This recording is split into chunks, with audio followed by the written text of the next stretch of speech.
Ako po pala, si Kaparas Aaron James, running as your future president under the Chares Party.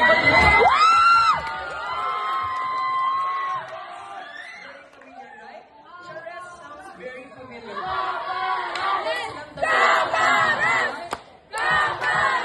Sino po yung dalawang tandem na yun sa Chares? Meron po tayong prize. Yes po sir, ano pong pangalan nila?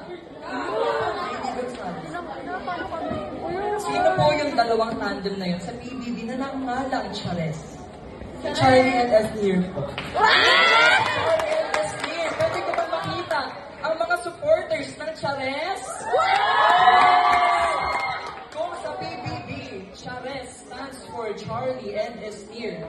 Sa aming party list naman, it doesn't stand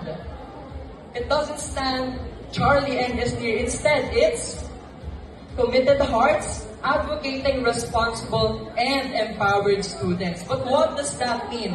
Ever since the beginning of our party list, we have been committed in advocating for the empowerment of each and every one of us. But why?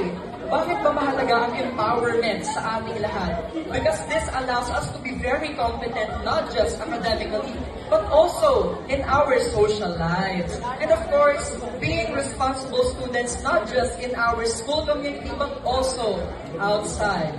And you can't call a leader without his leadership experiences. And that is very evident in my leadership background. Can we have it in our next slide, please? Well-spoken. Thank you. I am a former vice president of the high school department, and I have been serving in the student council for 3 consecutive years, which has allowed me to gain experiences that is related in leading our students and further honing it in that 3 years. And of course, it doesn't only take leadership experiences for you to be called a leader. You must also have a wisdom, which is very evident as well in my academic performances. I am a consistent with high honors recipient, with high honors student, which has allowed me to be able to make quick decisions and critical thinking skills. And can we have our next slide, please? You can't call a leader without his platform. Again, what is my first name?